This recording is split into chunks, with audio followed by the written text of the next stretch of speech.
Hi everyone! Welcome to another episode under our YouTube channel, Pinoy IEs. We are now officially at episode number 2.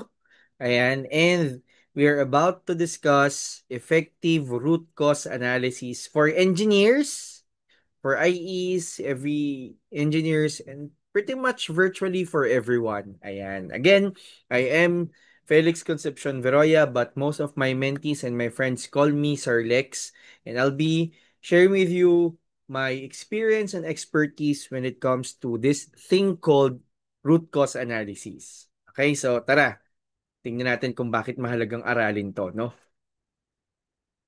So just for a quick recap, so I'm an industrial engineer, but I'm also an educator at the same time a social entrepreneur.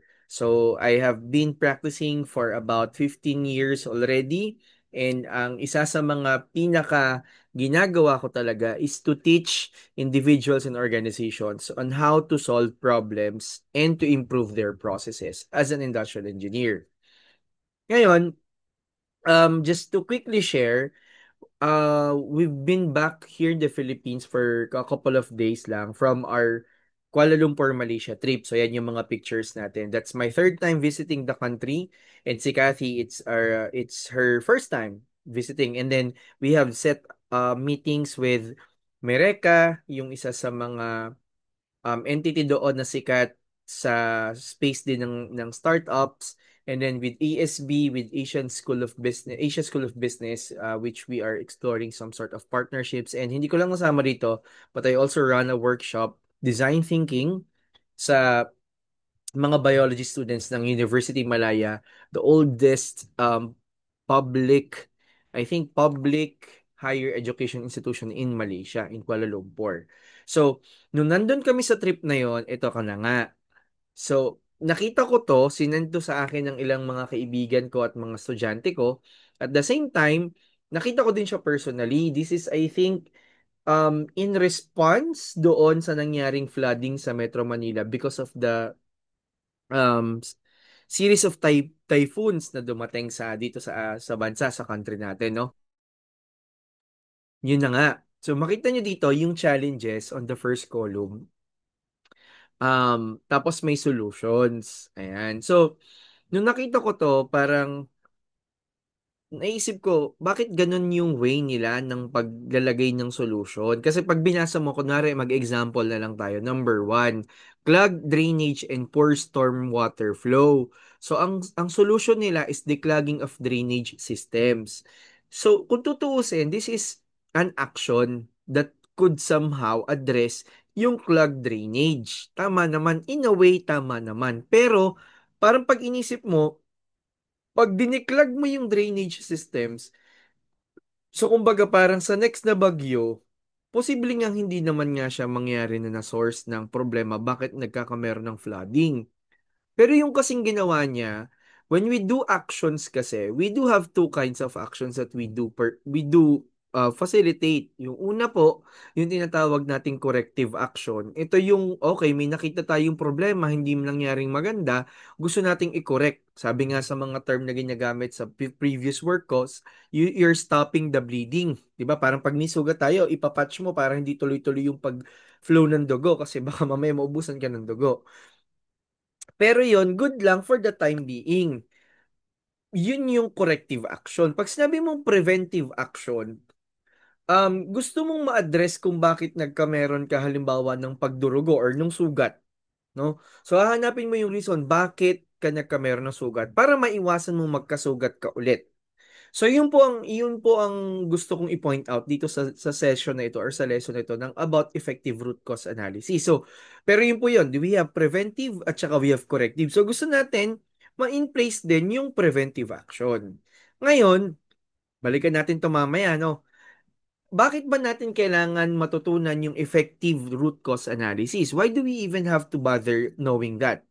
For every engineers, no, not only for industrial engineers, and for every problem solvers and process improvement practitioners, we would want to avoid what we call recurrence o yung pagbalik or pag-ulit-ulit ng isang source ng problema or ng problema, no, when we're talking about it. So, Yun yung gusto nating mangyari. Mawala yung recurrence, ma-address yung tinatawag na root cause. Ngayon, bigyan muna natin ng context, ano ba yung tinatawag na root cause? So just to make it practical, no, you are seeing the slides, but just to make it very practical because I don't want to make this video very long. Pag sinabi mong root cause, ito yung pinaka nagdadala or nagdudulot ng problema. So we call it root causes. Kaya ang picture na makikita nyo dyan, ano ba yung nagiging problema? For example, dun sa ating nakitang slides kanina, nung talagang pagbaha, no? And the factors could be of combination of what we call controllable and uncontrollable factors. So, dun muna tayo sa mga bagay na we are able to control, sabihin na natin, no? And it uses techniques, it uses tools and techniques. Ano po? And as a skill set, sabi ko nga sa inyo, dun sa isang video ko, sa 5Cs, isa po yun, complex problem solving. Kasama po doon sa complex problem solving, yung tinatawag nating understanding and the skills to understand the root causes of a certain problem or issue. No? So, for example, no, we're talking about ulan, bagyo, and anything related to that. For example, you have house, no, na nagkakameron ng leak tuwing umuulan. So ngayon tatanungin mo syempre, bakit ba nagkakameron ng leak? 'Di ba? Pag umuulan. So you're trying to understand what is the problem, you're trying to investigate so that you could provide a relevant, comprehensive, ano ba tawag dito? On point na solution. So, ang solution usually, no, even in the Filipino setup, 'di ba, parang maglalagay tayo ng balde dun sa tumutulo para at least yung effect ng pagtulo ng tubig ulan galing sa bubong ma-address natin. Pero yun ay band-aid solution. Those are band-aid solutions, meaning that will not address why are we experiencing the leakage during a rainy day. Kaya i-investigate natin kung ano talaga yung pinagmumulan, which is most likely luma na yung bubong o kaya may nangyari na damage yung bubong for certain reasons, etc. And that is what we have to address. And that is the root cause na tinatawag. Okay. So bakit mahalaga na maintindihan ulit ang root causes, kung bakit nangyayari yung problema? Meron tayong tinatawag na 1-10-100 rule. It states that if you have been experiencing some sort of issues and problem, if you are able to address it within the process where it happened, you will only have to spend $1. If it's being passed on to the next process, you'll have to spend $10. And this cost and expenditure basically magnifies for as long as nalayo siya, nagmumultiply siya. So kung nakarating na siya sa customer, you'll have to spend about $100, no? So parang if you are not able to address the root causes, it will affect your customers and the spending that you are um allocating to this or yung resources na gagamit mo, mas lumalaki. So, yun po ang ibig sabihin ng 1-10-100 rule. Kaya, gusto nating ma-address ang mga problem doon pa lamang sa source niya mismo, kung saan process siya nagsimula. Now, there are certain steps, no, into this root cause analysis. And in this particular slide, bibigyan ko lang kayo, ito, ginagamit din namin to sa Aztec Speech Academy, itong approach na to when we teach root cause analysis. So, define mo muna yung problem, saka tayo mag-identify ng root causes, gawin natin si validation, saka natin i-prioritize. So that's the general or generic approach to root cause analysis. So I'm gonna be focusing on, because again, I don't want to have this very long. Maybe if you really wanted to learn more about the validation part, etc., then just type in the comment section na, okay, gusto ko, Sir Lex, mag-request kayo and I will do it for you. No? But for now, I want to focus on specifically on the second step, which is identification of root cause. No? So, but I'm gonna still go through the process of yung 4 steps. No? So, let's go to the first step. Define muna natin yung problem. So it's very important for us to define the problem. So meaning yung basic natin na 5W and 1H, 'di ba? So parang who discovered it, sabi nga diyan, no? I'll just read through the questions, no?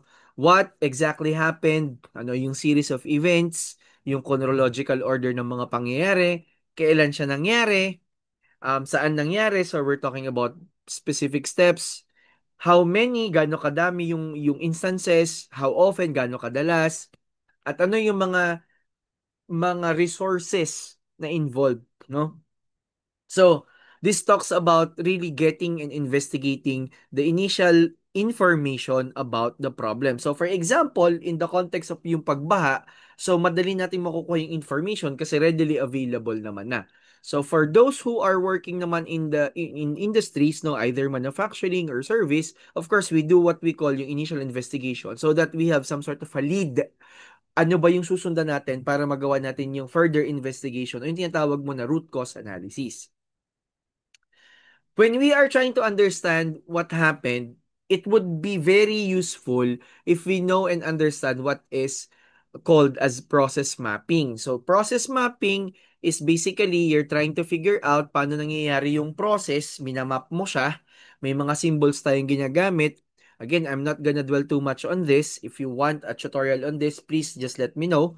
But ito yung ganito yung picture. Inaalam mo kasi ang root cause analysis is driven by steps supposedly. So meaning kung saan ka step nagkakameron ng problema, edi doon tayo magfo-focus. That's basically how a structured root cause analysis works. Now, yung process mapping, ginagawa mo siya, imamap mo kung ano nangyayari para malaman mo saang step ka pwedeng mag-focus kapag ginawa mo ng root cause analysis, no? Yan. So, punta tayo dun sa mismong root cause analysis. So, dito, bibigyan ko kayo ng dalawang tool na pwede nyong gamitin. So, again, this might be not a full in-depth tutorial, pero gusto ko lang kayong bigyan ng picture paano ba dapat siya mangyari, no? So, meron tayong dalawang tool, yung YY analysis at saka yung fishbone. So, yung YY analysis, just to give you a very quick introduction, is it's an iterative tool, interrogative tool, na kung saan nagtatanong tayo ng paulit-ulit na why question, wherein the first answer to our first question would be the basis to ask the succeeding set of questions. Pero why pa din siya. Okay? Yung fishbone naman, yung tool number 2, mas popular to when it comes to IEs, the root cause analysis, kasi ito yung kumbaga go-to tool natin. So this is still the same way how it works for YY. You repeatedly ask questions, but now it's guided by main categories that we also know as 5M1E. So man, machine, material, method, measurement, tsaka yung environment. So ipapakita ko sa next steps paano siya ginagawa. Okay. So, again, YY, iterative, interrogative. Tapos, ang primary goal is ma-establish yung root cause. Again, pareho lang po sila ng fishbone. Presentation lang yung pinagkaiba. So, usually makikita nyo na ganito yung itsura ng YY. So, ito yung isang example. So, kunwari daw, nakita mo na nag-roll yung ball from the ramp. Bakit siya nag-roll? Okay, so first question ng why. The ball was hit by the block. Bakit siya na-hit nung block? The block was pushed because dynamite exploded. Bakit nag-explode yung dynamite? Because the dynamite was in contact with the candle. Bakit yung candle is yung dynamite is in contact with the candle? Because the lighted candle was moved nearby the dynamite. Bakit siya na move near the dynamite? Because there's no standard location for the candle. So, basically, una, gusto ko ipakita is paano yung logic. So, meron kang specific na-observe na phenomena or pangyayari. Tapos, tatanungin mo yung bakit nangyari yung pangyayari na yon? Bakit nangyari yung scenario na yon? And that employs the use of what we call YY analysis or yung YY tool natin. So, when you're conducting root cause analysis, it's very important for you to understand na dapat yung mga entries na ilalagay mo dito, yung mga sagot mo, should be coined in a negative manner. So, meaning, kailangan, kagaya nito, sabihin na natin na no standard location for the candle. So, parang ginamit yung no standard. So, meaning, nagsasabi siya ng walang standard location para dito. So, hindi mo pwedeng sabihin lang na location. Kasi pag sinabi mo location, it doesn't portray a problem. So, kailangan it basically manifests or demonstrates or shows yung isang problem kung bakit nangyari yung scenario na yon. So that's basically why analysis. These are also some examples. So, kunwari, machine failure due to fuse overload. Bakit may fuse overload? Bearing not being sufficiently lubricated. Bakit? Automated lubrication mechanism with a pump has not been working efficiently. Bakit? The shaft of the pump is worn out. Bakit? Metal scrap pieces entering the pump system. Okay, so yun yung pinaka-root cause mo. So, kapag gumagamit tayo ng root cause analysis, yung pinakadulo, ito, yung pinakadulong entry, siya po yung i-validate natin kung bakit nangyayari yon using data. So, mamaya, bibigyan ko kayo ng short picture or ng short lecture about that. So, again, kung gusto niyo yung detailed version of that, request nyo lang. No? So, another example, why did contamination occur in the batch? Because sabi dito, yung manufacturing process of a problem. Bakit nagka-problem? Kasi yung team ni-neglect yung equipment maintenance. Bakit na-neglect? Kasi yung maintenance schedule was not defined. Bakit hindi siya defined? Kasi walang documentation and merong na-overlook yung process. So again, ang i-validate mo, ito'y potential root causes pa lamang po. I-validate mo ito ngayon. Gagamitan mo ng data. Mamaya, bibigyan ko ng picture, no? So, that's tool number one, YY. So, yung tool number two natin, Fishbone. So, again, mas popular siya na approach. I-zoom natin ng konti. Ito ay, ayan, so ito ay nagpapakita ng tinatawag nating 5M and 1E. So, man, machine, method, material, measurement, man, machine, method, material, measurement, tsaka environment. So, kapag gumamit naman kayo ng tinatawag na fishbone, ayan, so, sa head ng fishbone, dyan nyo nilalagay. So, this is where you put the problem statement. Okay? So, kung ano yung establish mong problem statement. And, connected po yan by a big bone. Kaya nga siya fishbone. So, para siyang, it resembles sa tinik ng isda, buto ng isda.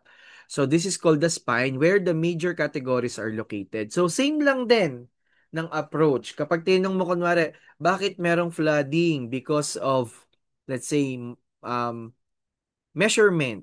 So, bakit because of measurement? So, may primary cause ka. Bakit because of the primary cause? So, manganganak ulit siya ng another cause, etc., etc. No? So, that's basically how it flows.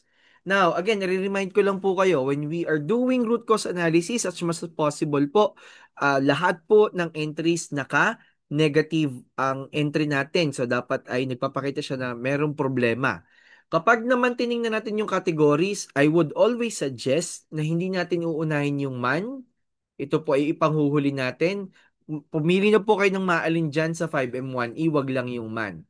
Bakit? You might be wondering why. Kasi po, pag inuna po natin yung man component, madalas yun na po ang magiging reason, no? And when we talk about effective root cause analysis, ang gusto po natin ay kung ano talaga yung nandun sa system na nagkakos ng problem. I'm not saying na hindi siya man component or hindi pwede yung man component.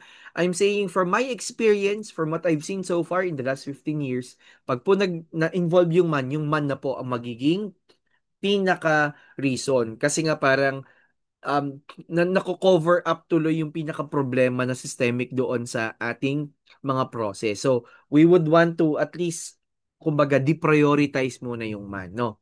Yan. So, yun po yung context ng um, what do you call this? Yung ating fishbone. So, puntahan natin yung example. So, for example po, sabi dito, custom order lead times is greater than 7 days. So, we're assuming that 7 days is their target, but they're exceeding the target. So, tingnan natin, no? So, yun nilagay niya, under people or man, bakit? Sabi niya, insufficient number of skilled workers. Ayan, kaya dito nakaturo, no? Ayan. Mahalaga po yung arrows ay laging pabalik dito sa ating head ng fishbowl. Sabi dyan, bakit may insufficient number of workers? High employee turnover rate. Ayan. So dito po, ito na yung nilagay niya. So ngayon kapag nag-validate tayo, titingnan natin yung bang lead time ay nakaka-affect talaga sa ating or yung lead time ba ay naapektuhan talaga ng ating employee turnover rate. So magpapakita tayo dyan ng tinatawag na data. So again, hindi ko po i-focus yung validation, yun munang generation ng root causes.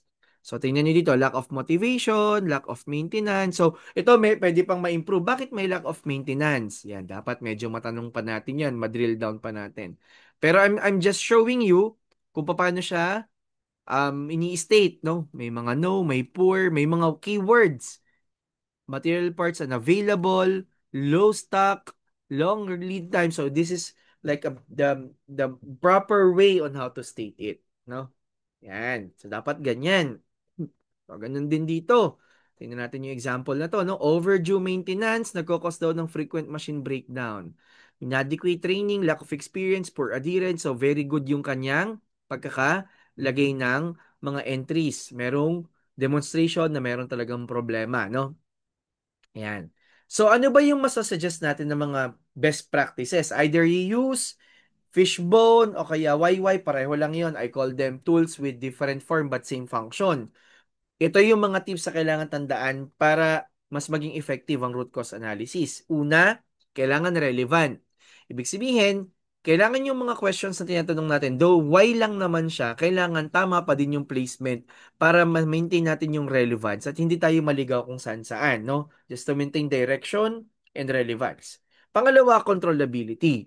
May mga root causes, sabi ko nga kanina nung sinimulan ko yung session, na uncontrollable. So, syempre, pag uncontrollable, wala na tayong magagawa doon. So, we focus on things that we can control. So, yun po ang ibig sabihin ng controllability. So, meaning dapat within control ang ating focus.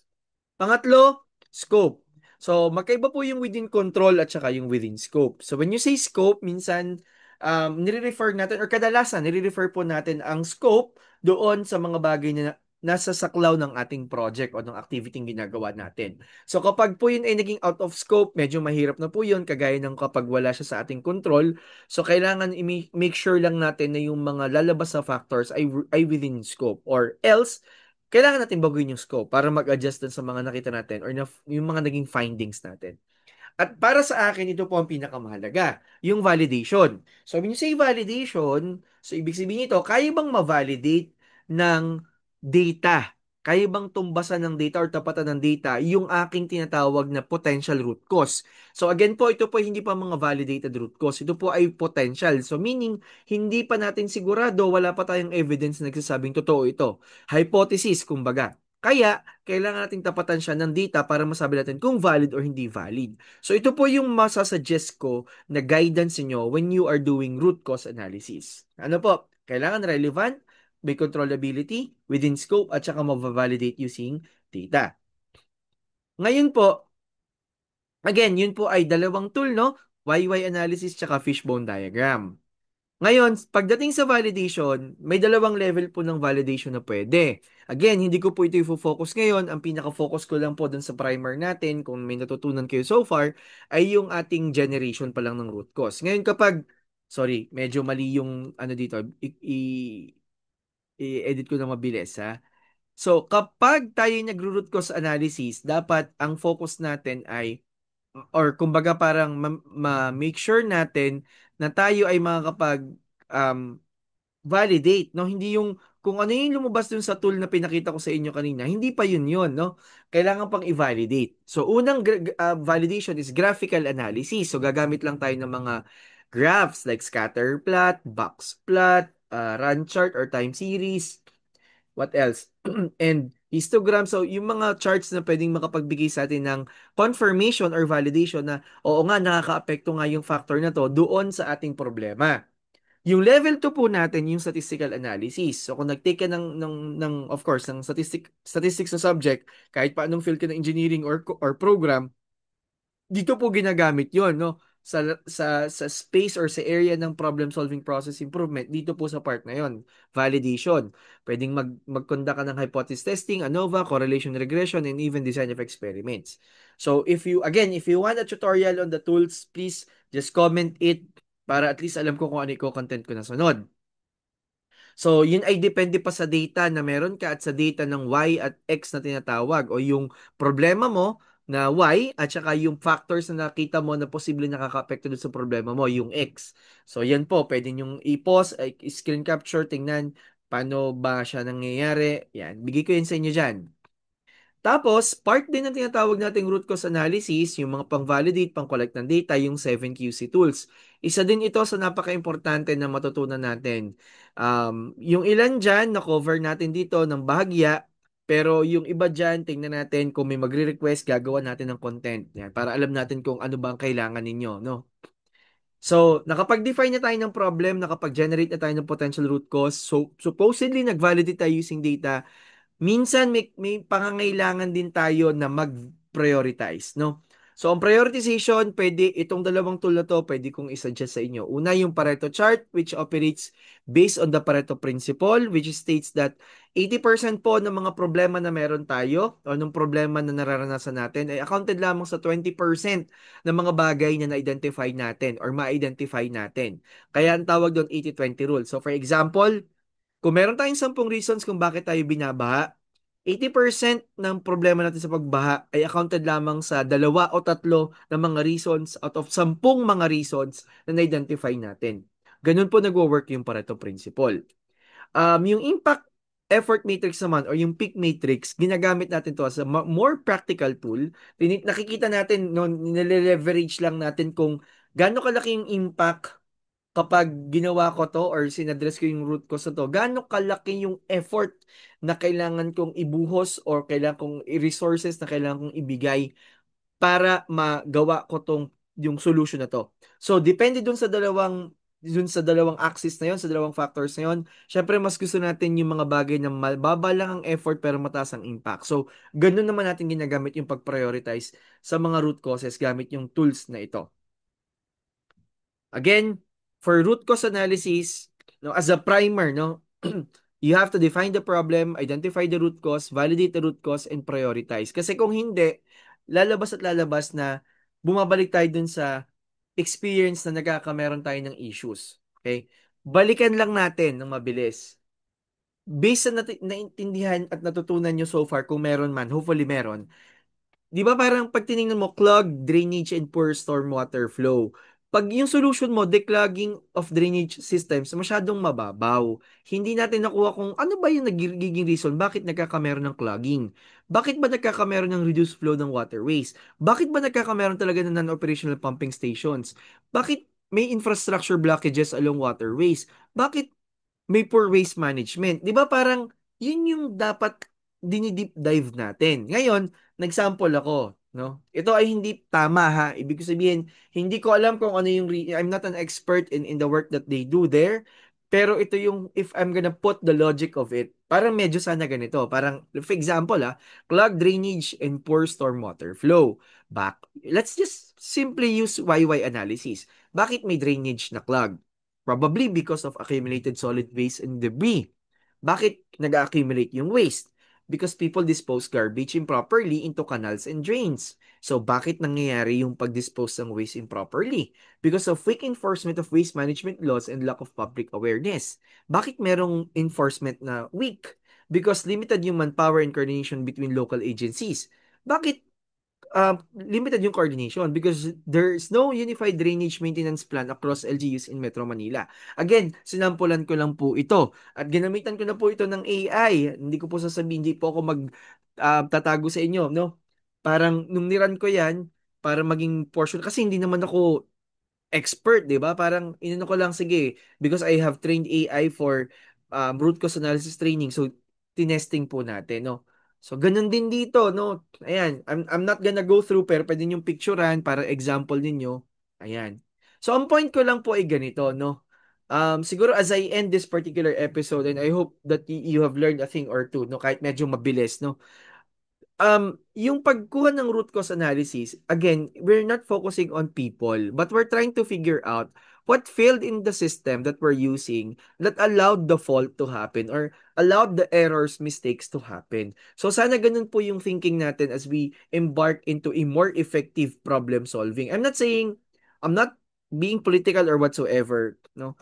But what I'm trying to say here is that it has to be system based, regardless whether it's, government, whether it's, in your organization, in your companies and whatnot. Ito lang po yung iiwanan ko sa inyo. It has to be system based. It has to be based on the components of the process that are feeling. Yan. So I hope na may natutunan po kayo sa aking session ngayon. By the way, I also have a podcast that you can watch sa Spotify. Just search for Copy and with Sir Lex. Yeah, marami na rin po tayong episode doon. But this one, we talk about people and their lifelong learning journeys. So if you learned a thing or two, please do subscribe in this channel. We have a lot of things that are installed for you, and I'm actually looking for your suggestions on what particular content should I do next. Um And if you think mabilis to, mabilis masyado, mahaba masyado, or whatsoever, please leave your comment here para po at alam ko kung paano mas makakatulong through the content that I'm creating here at Pinoy IE. So you can still connect with me at Facebook. I'm on LinkedIn, and you can take my free courses at aztecspeech.com/courses. So with that, maraming maraming salamat po, and see you on the next episode wherein meron tayong isang subscriber na nag-request ng session about productivity and quality. So, yun yung sunod natin gagawin. See you po. Maraming salamat, and let's continue to be #significantly better together. Bye-bye!